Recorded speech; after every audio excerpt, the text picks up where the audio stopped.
case, but our first one is three true scary Christmas horror stories, and they're animated. So we're gonna have a little something to watch with it. So that's what. I'd been on dating apps for 3 months when I matched with Evan that December.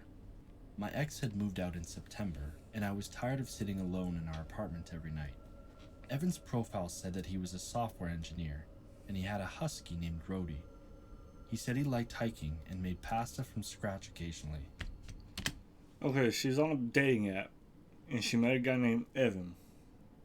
He has a husky, and he likes to make pasta. Okay, I'm caught up. I think I understand. He was a brown-haired guy with a charming smile. We messaged for 2 weeks before he asked if I wanted help decorating for Christmas. He'd noticed I mentioned feeling unmotivated about the holidays and offered to bring lights and ornaments if I wanted company. Seems like a chill guy. Don't. I'm not so far. No red flags so far. It seemed sweet.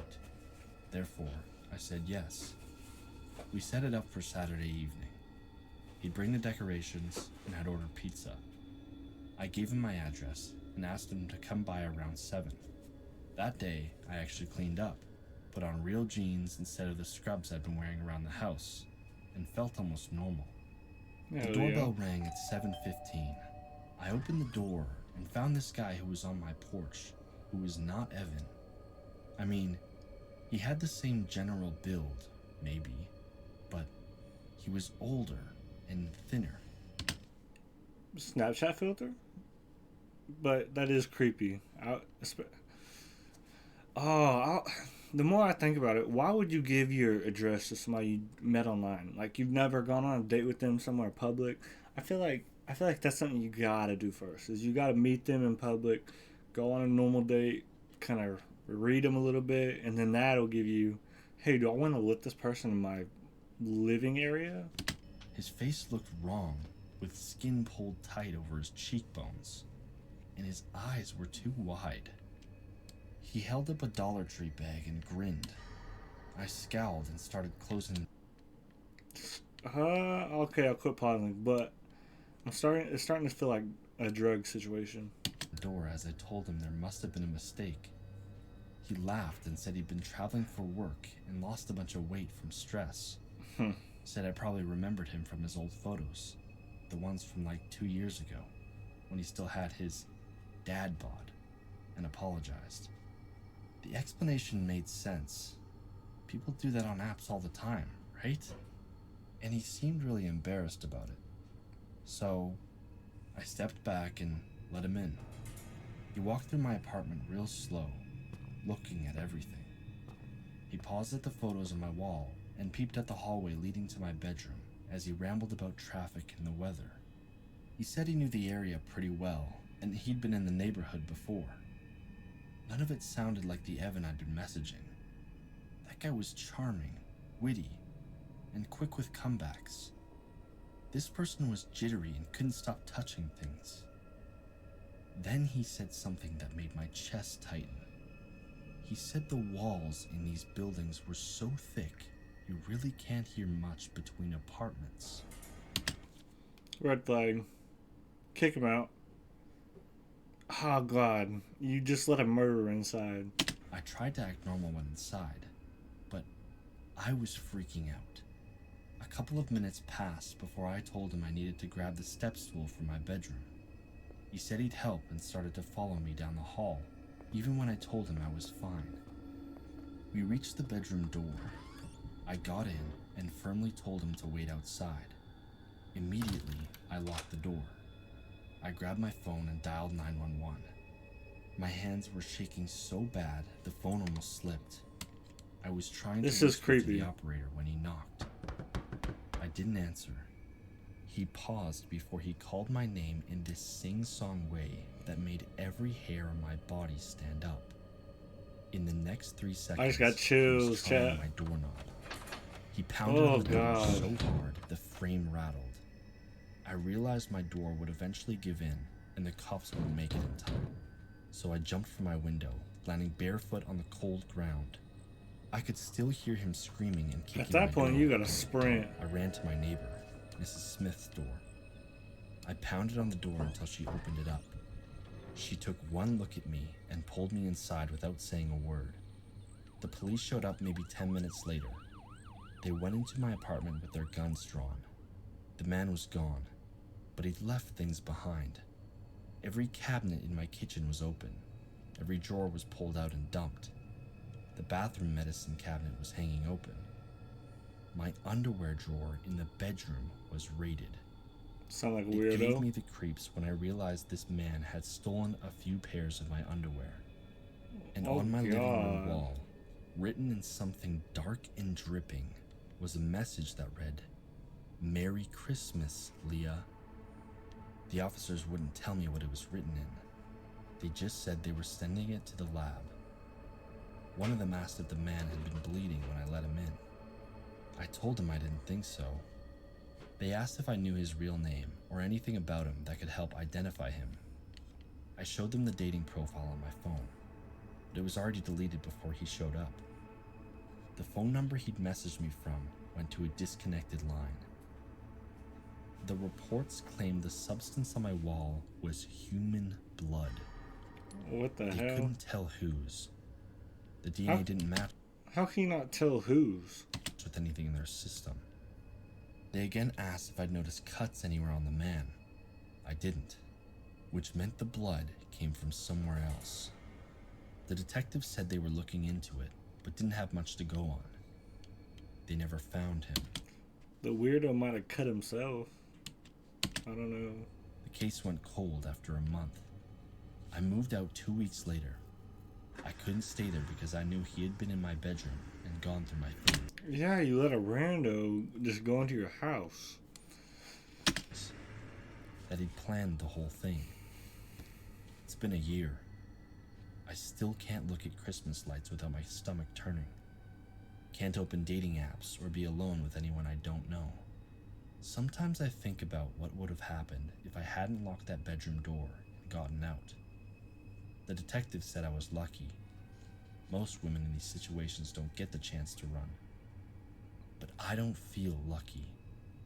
I feel trapped, knowing he's out there, somewhere, using someone else's photos, offering to help another lonely woman. But did it look like him? Or maybe it was just like really off. Hang Christmas lights, getting invited into another apartment, and I wonder if she'll have an escape route. Well, hopefully the other women meet him first and don't bring him into the house. Let's just know. I was 9 years old that Christmas Eve. It had been a year since my parents split. It was a nasty divorce. Dad moved to Arizona with his new girlfriend right away, making promises he never kept. He did send child support checks, though, that Mom cashed and spent on other things. We lived in a second-floor apartment on the east side, the kind where the elevator never worked and the hallways smelled like cigarettes and mildew. Mom worked at a gas station when she bothered to show up. Her boyfriend, Ray, didn't work at all. The heat had been shut off for almost a week. I slept in my winter coat most nights. That night, I woke up around 8. The apartment was dark except for the TV glow from some old movie playing with the sound turned down. Mom was passed out on the living room floor near the coffee table. Ray was in the recliner by the window with the needle still in his arm. If you know, you know. That's rough. Stopped trying to wake them up months ago. My stomach hurt. I hadn't eaten since lunch at school the day before. Christmas break meant no free meals, just whatever I could find at home. I checked the kitchen cabinets and found baking soda, old tea bags, and a can of beans we couldn't open because the can opener got pawned last month, along with the microwave. The fridge light hasn't come on since the power was cut 2 days ago. Inside was sour milk and a half-empty jar of pickles. I stood there in the dark, watching my breath come out in clouds, when I heard the knock. This was strange because we didn't have visitors who knocked. All of my mom's friends just walked in. I walked to the door slowly and asked who was there without opening it. A man's voice answered, saying he was Santa Claus and had a special gift just for me. Even at 9, I wasn't that stupid. I was about to say. I told him to go away, but he kept insisting on coming in, which freaked me out a bit. When he still didn't budge, I told him about my mom dialing the cops. There was silence for a long time after that. Then he chuckled and asked if I meant the woman passed out on the floor. Whoa. My stomach dropped. Oh my god, I got chills again. Oh my god, if he knew that and like told me, I would have had to get a weapon. The child in me would have wanted to cry. That is awful. I turned around slowly and noticed our living room window. It faced the parking lot, and we always kept the curtains open. There was a man with his face pressed against the glass. He was wearing a ripped Santa suit with no fake beard or hat. He had a pale face and a smile that looked unsettling. He had a crowbar in his hand, and he was staring directly at my mom. I screamed and ran to her and shook her shoulder hard. She groaned but didn't open her eyes. Glass shattered somewhere behind me. I watched, horrified, as he climbed through the window, humming the Christmas jingle. He slowly crawled towards my mom, dragging the crowbar behind him. It made a sickening noise. I hurriedly backed away Hell and ran to no. the bathroom door, locking myself in. Within 15 I feel so bad for this kid, but oh my god. Dude, if you know me, like, wah, wah, wah, wah, you know what I'm saying? Like, oh my god, bro. This is terrifying, especially for that situation that kid's in. Oh my god. seconds, the furniture was crashing. Ray was shouting at the guy to back away. He'd promised he'd pay them back. The guy laughed. Suddenly, Mom was screaming too. I could hear the metal flash. Mom's shrill voice suddenly cut through everything. She was screaming my name over and over. Her screams turned into choked gurgles until they stopped. I pressed my hands harder against my ears and squeezed my eyes shut. I was waiting for him to break down the door and come for me, but he didn't. Soon, loud sirens filled the air, followed by heavy boots that pounded up the stairs. The cops found me in the bathroom. I couldn't move or speak. The officer knelt and asked if I was hurt. He told me not to look when he carried me out, but I looked anyway. Blood was everywhere. They had covered Mom and Ray's lifeless bodies lying on the floor with white sheets. On the kitchen counter was a dirty gray sock stuffed with candy. The police took me to the station and asked questions. I told them everything I could remember. They called my dad. I heard the officer on the phone explaining what happened and heard him say Mom was dead.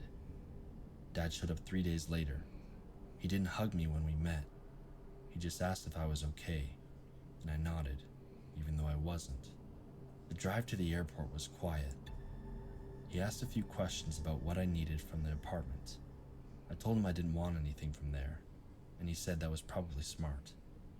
On the plane, he finally admitted Mom was problematic even before I was born. He said he'd tried to help, but he couldn't. He said none of this was my fault. I didn't know what to say to that. His wife was waiting at the airport in Phoenix. She smiled at me and said she was sorry about what happened. They had a guest room set up for me already. Her 2 kids from her first marriage kept staring at me like they didn't know what to make of me. Nobody talked about it after that first week. The case went cold within months. It was just another tragedy in the file cabinets. I'm 31 now. Where's that Santa Claus killer? How did they not find him? Dad died 2 years later from a heart attack. His wife and I barely spoke at the funeral. I've got my apartment and my life. I don't celebrate Christmas, and I haven't since I was 9. Sometimes I look up the case online. There's not much there except for a couple newspaper articles with the headlines like "Double Suicide on Christmas Eve" and "Child Survives Attack." They don't mention the sock full of candy or the sick Christmas jingle. They never found him. I don't know if he's dead or in prison somewhere, or if he ever did it again. All I know is what I remember, Probably a and drug I dealer. remember everything. Probably a drug dealer, Lila crackhead. and I had rented this cabin we found online for Christmas Eve. That last one was just like an awful, like.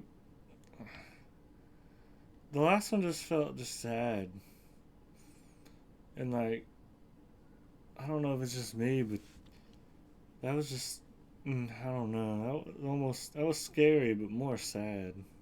It was one of those rustic mountain places advertised as secluded romantic getaway. The drive up took 3 hours. Snow was falling heavily by the time we arrived. The cabin sat in a small clearing surrounded by dense pine forest. There weren't any other houses or lights visible. We unloaded the car, got the fireplace going, and opened a bottle of wine. By 7, we were settled in and finally started to relax when someone knocked on the front door. Lila and I looked at each other. We weren't expecting anyone. The rental company had left the key in the lockbox, and we hadn't seen another car on the road for the last hour. Anyway, I opened the door to find a woman standing on the... Why? You don't ask who is it or who's there? You rented. Oh my gosh. bundled in a heavy winter coat and a wool hat. Her face was pale, and her eyes were too wide. She introduced herself as a friend of the property owner. She said she lived nearby and wanted to make sure we had everything we needed. I thanked her, said we were all set, and started to close the door. But she stepped closer and asked if she could come in for a minute. Something about the way she was looking past me into the cabin made my skin crawl. Right then, Lila appeared behind me. She politely told the woman we were fine, that we appreciated her checking but didn't need anything. The woman's smile faltered. She stared at Lila for a long moment, then back at me, before she nodded and left. We closed the door and locked it. Lila said that was weird. I agreed. We tried to shake it off and went back to our wine and the fire. But I couldn't forget about the way that woman had looked at us. The way she tried to see inside the cabin. She hadn't mentioned which direction she'd come from or exactly where she lived. But Lila got over it, so I didn't bring it up. We went to bed around 11. The bedroom was on the second floor with windows overlooking the forest. See, the thing about like this story and the last one is like it's obviously like so far the actions of the people don't seem ridiculous. Like this all seems like this legit could have happened. Snow was still falling, muffling everything in silence. Around midnight, I woke up to Lila gripping my arm so tight her nails dug into my flesh. She was frozen in terror and trembling. I looked around. The bedroom was dark, except for the moonlight coming through the window. I followed Lila's vision toward the doorway, where a dark silhouette stood. I squinted and immediately recognized her as the woman from earlier. She was standing at the foot of our bed, holding a big kitchen knife from the drawer downstairs. When our eyes met, she flashed me a smile, and before I could lift a finger... What is it with like people letting these murderers or just opening the door to these murderers to their home? Or in this case, the cabin you rented. She screamed and lunged at me. Lila screamed while I rolled off the bed just as the knife came down, hitting the mattress where I'd just been. The woman was shrieking words I couldn't quite make out. Something about the house being hers. She went for Lila next. Lila grabbed the bedside lamp and swung it hard, but the woman caught her first. She slashed her arm. Blood started soaking through her sleeve. Lila cried and fell. The woman aimed at her head and was about to stab when I grabbed the first thing I could reach, a cast iron skillet we'd used for breakfast that morning. Punch that bitch. And She just stabbed at your wife. Swung it as hard as I could. It connected with the side of the woman's head with a sound I'll never forget. She dropped to the floor. Lila was crying, holding her arm. I was shaking so badly I could barely hold the skillet. Hit that bitch one more time. We stood there staring at the woman's body on our bedroom floor. I checked for a pulse, but couldn't feel anything. Blood was pooling around her head where I'd hit her. Appropriate. Lila said we needed to call the police. I nodded and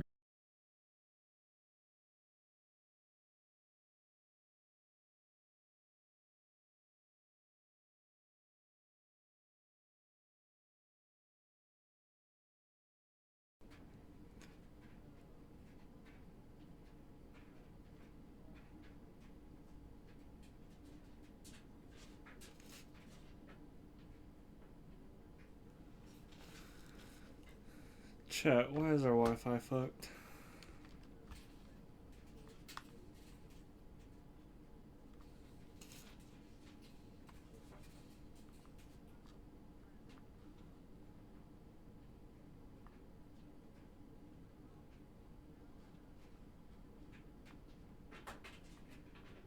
Chat, our Wi-Fi's cooked. blood again and smeared it across her cheeks like war paint. Suddenly, she started laughing. Then she bolted out of the bedroom, down the stairs. We heard the front door slam open. Lila and I didn't move for a whole minute as we tried to process what we'd seen. Finally, I went downstairs. The front door was hanging open, snow blowing in. Bloody footprints led from our bedroom, down the stairs, and out onto the porch. Then they disappeared into the woods. I slammed the door and locked it. I checked every window and locked them all. But we kept hearing her laugh out in the woods. Sometimes it sounded close, like she was right outside. Dude, I got chills again. Fuck We all that didn't shit. sleep. Just sat in the living room with the lights off, holding the skillet and a butcher knife we'd found in the kitchen, waiting for her to try breaking in again. The sounds continued all night. When the sun finally came up, I opened the door carefully. The porch was covered in bloody handprints smeared everywhere. Some were fresh, still red. Our car was covered in handprints all over the windshield, the doors, and the hood. She'd spent the night circling the cabin, touching everything. We ran to the car. I had to scrape the handprints off the window just to see well enough to drive. Lila kept looking at the woods, expecting the woman to jump out at us at any moment. We didn't stop driving Yeah, I until we would hit the too. main highway. Sure, call the cops Called the though. police from a gas station 40 minutes away. They went up to the cabin that afternoon and found the blood on the bedroom floor and the handprints everywhere. But there weren't any signs of the woman or trails that led anywhere useful. The rental company said they'd never heard of anyone claiming to be a friend of the owner. Said nobody lived within 5 miles of that cabin. Lila needed 12 stitches in her arm. The scar is still visible. We both took therapy for months. 5 We still miles. can't go anywhere remote or handle unexpected knocks on the door. Now that is creepy if that's true. 5 miles away from there. So, oh my god, I was gonna say crackhead, but that is wild though.